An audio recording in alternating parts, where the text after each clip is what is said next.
네, 시작하겠습니다. 19페이지 관리자 유형입니다. 자, 우리가 관리자 그러면 최고 관리자, 중간 관리자, 일선 관리자로 나누죠. 그러면서 그 각각의 관리자의 역할이 무엇인지를 찾으라는 거죠. 그래서 다음 주 최고 관리자 역할에 속하는 것은 이렇게 나가고요. 그 다음에 제일 밑에 줄에 보면 최고 관리자 하는 사람들이 어떤 사람들이 최고 관리자냐, 어떤 사람들이 중간 관리자냐, 이렇게 물어보게 됩니다. 그래서 그런 예들을 또 문제를 물어보는 문제들이 있습니다. 그래서 문제는 중간 관리자가 12년도에 한 번 나왔다 아니에요. 그전에는 굉장히 많이 나왔던 문제입니다.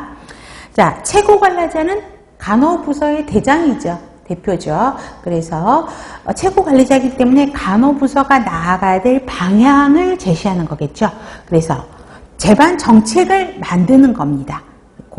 그 결과에 대해서 책임을 지는 거고, 두 번째, 간호부 전체에 영향을 미치는 장기적이다, 전반적인 사업에 대한 의사결정을 하게 되고요. 3번 별표, 목적을 정하는 거겠죠. 간호부의 목적을 정하고, 또 각각에 있는 부서들이 어떻게 서로 연결되고 상호작용하는지 하는 거고, 정하는 거예요. 그 다음에 아랫사람이 중간관리자이기 때문에 중간관리자의 업무를, 성과를 모니터링하는 역할. 그 다음에 4번 별표, 여기도 뭔가 정하는 거니까 최고관리자, 외부 환경과 상호작용하는 역할을 수행한대요. 왜 할까요? 최고관리자가. 외부 환경, 보건의료 환경이 어떻게 변하는지 간호부 대장이 알고 있어야 되지 않을까요? 그거 모르면 간호부 그 병원 망하는 거죠. 이제 환경이 막 수십 개 하루에 몇 번을 바뀌고 있는데 나는 몰라 그러고 있으면 그건 뒤처질 수밖에 없죠. 그렇기 때문에 외부 환경과 서로 상호작용하는 역할 꼭 기억하셔야 됩니다. 최고관리자다. 그래서 환경과 연결되는 거는 항상 최고관리자다라고 보셔야 됩니다.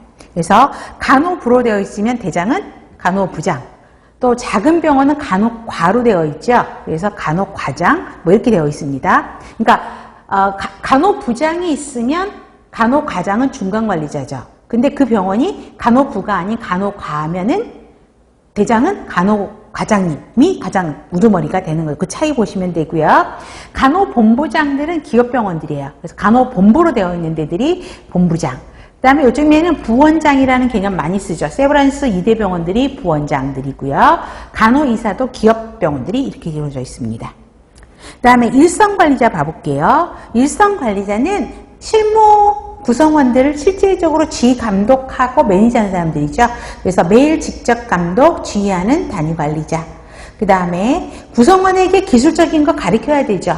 그 다음에 환자들의 요구, 관련 부서에 전달하는 역할 한다라는 거, 실무적인 역할 조정, 작업 운영 지휘, 현장 감독, 그 다음에 목표도 운영적인 목표가 단기적인 목표예요. 그래서 그런 목표를 담당하게 됩니다.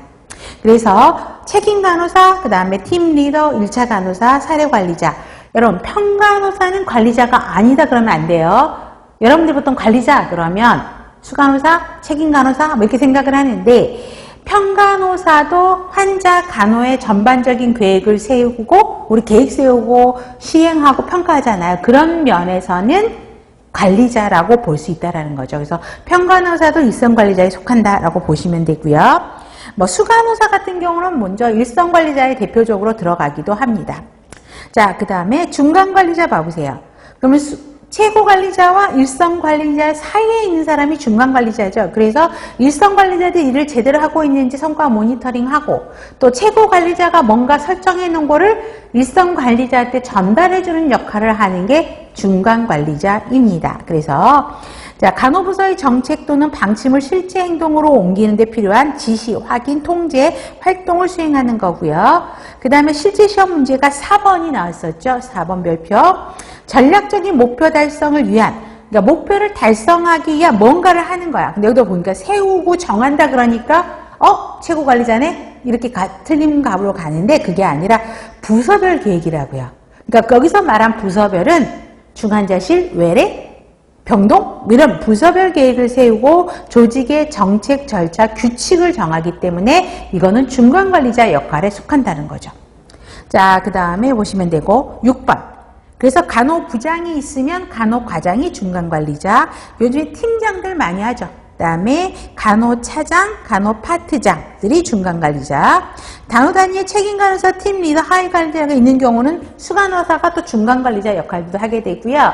여러분 예전에는 수간호사 그래서 헤드너스라고 이야기를 했죠. 근데 요즘에는 뭐라고 바뀌고 있죠? UM이라고 하고 있죠.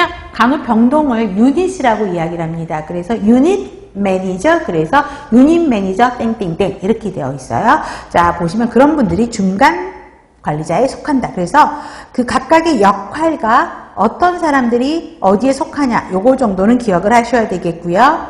유인물에 보시면 간호관리자의 유형이라 그래서 최고관리자, 중간관리자, 일선관리자 나왔었죠. 그래서 흐름으로 보셔도 금방 아실 거고, 특히 최고관리자에서는 외부 영향까지도 살피다.